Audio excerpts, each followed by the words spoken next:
जय मां कामाख्या कामाख्या तंत्र में आपका स्वागत है मित्रों। आज की चर्चा नीच भंग राजयोग पर है।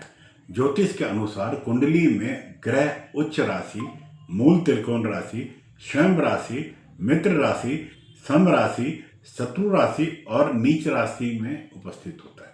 इस प्रकार उच्च राशि में ग्रह होने पर शुभ फल पड़ता है और नीच राशि पर बुरा प्रभाव पड़ता है।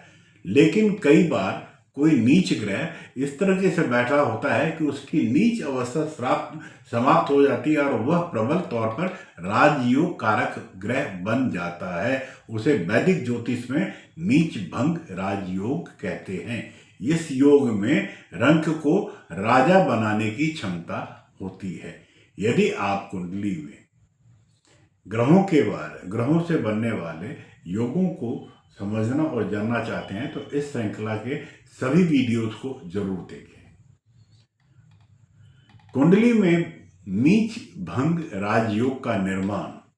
यदि किसी कुंडली में एक उच्च ग्रह के साथ एक नीच ग्रह रखा जाता है तो कुंडली में नीच भंग राजयोग बनता है। उदाहरण के लिए यदि शुक्र और बुध को मीन राशि में रखा जाता है जहां बुध दुर्बल है और शुक्र उच्च अवस्था में है तो नीच भंग राजयोग बनता है। यदि किसी कुंडली में कोई भी ग्रह अपने नीच राशि में बैठा हो, उस राशि का स्वामी लग्न भाव में या चंद्रमा से केंद्र स्थान में हो तो कुंडली में नीच भंग राजयोग बनता है। उदाहरण के तौर पर बृहस्पति की नीच राशि मकर है और मकर का स्वामी शनि यदि चंद्रमा के साथ केंद्र में बैठा हो तो कुंडली में नीच भंग राजयोग बन जाता है। यदि कुंडली में कोई ग्रह अपनी नीच राशि में हो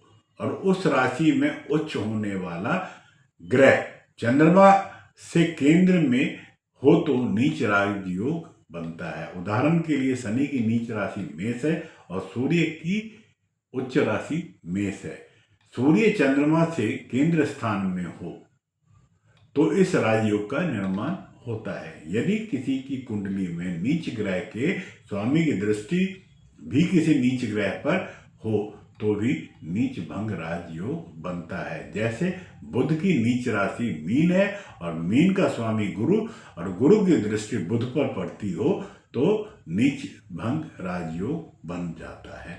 यदि किसी की कुंडली में किसी ग्रह की नीच राशि का स्वामी और उसकी उच्च राशि का परस्पर केंद्र स्थान में हो तो नीच भंग राजयोग बनता है। उदाहरण के तौर पर मंगल की नीच राशि का स्वामी चंद्रमा है और मंगल की उच्च राशि शनि है, दोनों परस्पर केंद्र स्थान में हो तो नीच भंग राजयोग बनता है। इसके अलावा यदि किसी की कुंडली में नीच ग्रह वक्री हो तो भी नीच भंग राजयोग बनता है। यदि नीच ग्रह कुंडली में 9वें स्थान में उच्च का हो तो भी नीच भंग राजयोग का निर्माण हो जाता है। अब ये नीच भंग राजयोग का प्रभाव क्या था? यदि किसी जातक की कुंडली में सूर्य की वजह से नीच भंग राजयोग बनता है तो उसे राज्य की तरफ से लाभ प्राप्त होता है। जातक अपनी नीतियों को वरिष्ठ लोगों के सहयोग से सफल बनाने में सक्षम होता है। यदि किसी की कुंडली में बुध की वजह से नीच भंग राजयोग बनता है तो जातक अपनी बुद्धि अनैतिक कार्यों में लगा सकता है परंतु उसके मित्रगण उसे सही दिशा में वापस ले आते हैं।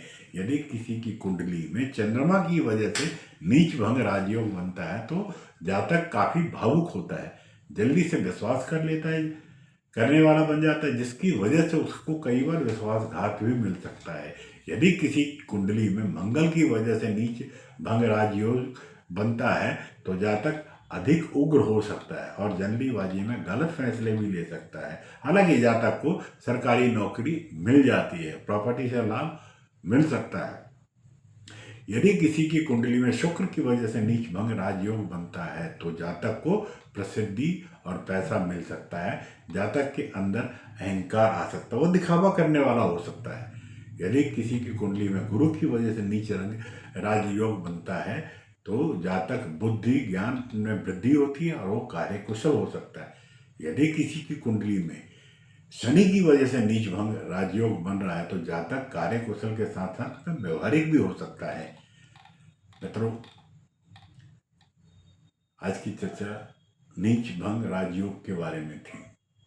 सभी ग्रहों से बनने वाले नीच भंग राजयोग कुंडली में किस तरीके से नियमित होते हैं, इस पर चर्चा थी।